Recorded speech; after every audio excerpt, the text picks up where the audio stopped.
বাবরি মসজিদ রাম মন্দির করে ভারতবর্ষের ক্ষমতায় এসছে। বাবরি মসজিদের ইস্যু তুলেছিলাম বলে বাবরি মসজিদের বিরোধিতা করে 207-এ পৌঁছেছে। আবার 29 আর 12 আছে আর 1 আছে। লোকসভার টাইমে এই বাবরি মসজিদ তৃণমূলকে ফিনিশ করবে, বিজেপিকে কতটা মাইলেজ দিবে, আর বাবরি মসজিদ প্রতিষ্ঠা করে আমি কতটা মাইলেজ পাবো অপেক্ষা করুন না। ওই তৃণমূল তো হেরে ফিনিশ, আর তার বিরুদ্ধে আর কি থাকবে? 6 মাস অপেক্ষা করুন না। তৃণমূল বলে কি বস্তু এটা আর থাকবে না। ব্যক্তিগত শুভেন্দু অধিকারীর সঙ্গে বর্তমান মুখ্যমন্ত্রীর সঙ্গে আমার সুসম্পর্ক রয়েছে। রাজনৈতিক বিরোধিতা থাকবে, বিজেপির বিরোধিতা থাকবে। যদিও আমাকে সাসপেন্ড করেছিল, আমি স্বেচ্ছায় দল ছাড়িনি, আমাকে ছাড়িয়ে দেওয়া হয়েছিল।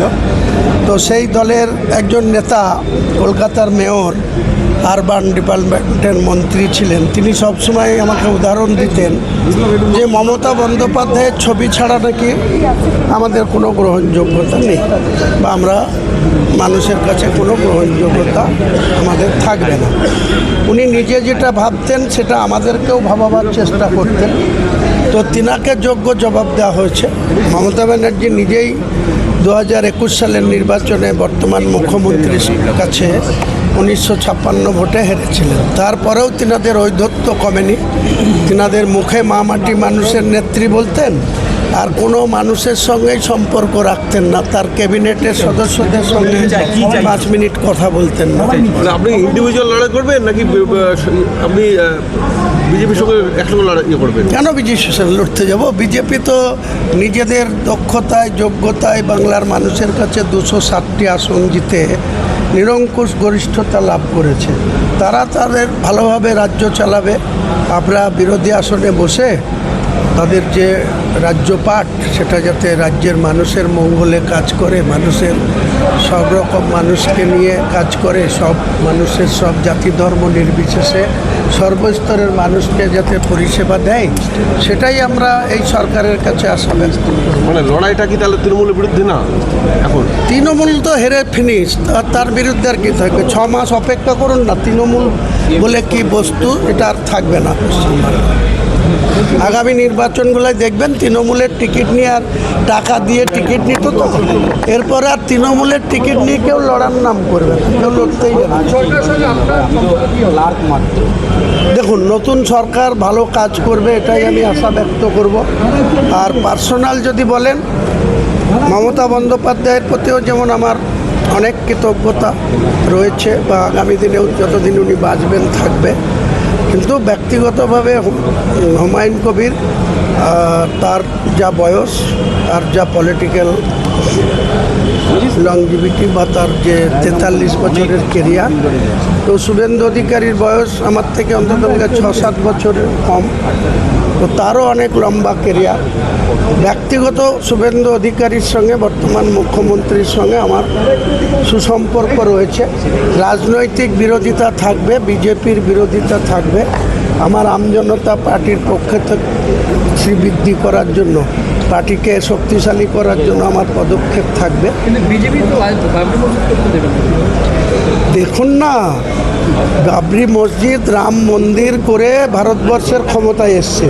বাবরি মসজিদের ইস্যু তুলেছিলাম বলে বাবরি মসজিদের বিরোধিতা করে 207-এ পৌঁছেছে।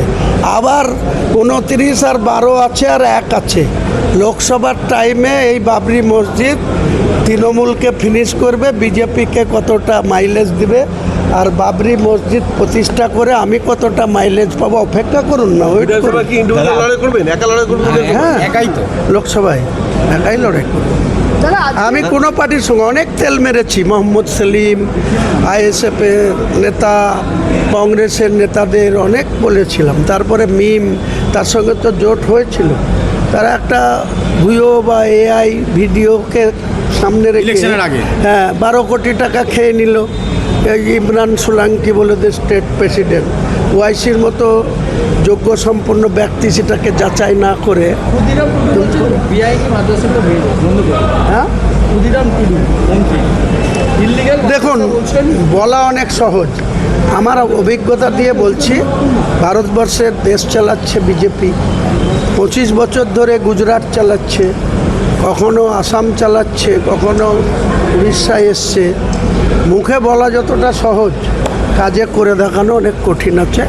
আমি মনে করি শুভেন্দু অধিকারীর নেতৃত্বে যে সরকার ক্ষমতায় আসার জন্য অনেক কিছু বলেছে, শুধু দেখতে থাকুন, তারা মানুষের জন্য কাজ করুক, তাহলে আরও তাদের শক্তিশালী হবে, তারা আরও বেশি। মুখ্যমন্ত্রীর জন্য কাজে মিষ্টি এনেছিলেন, তাকে দিয়েছেন, খাইয়েছেন? মুখ্যমন্ত্রীকে খাওয়ানোর জন্য বলেছি, ভেতরে বলেওছি।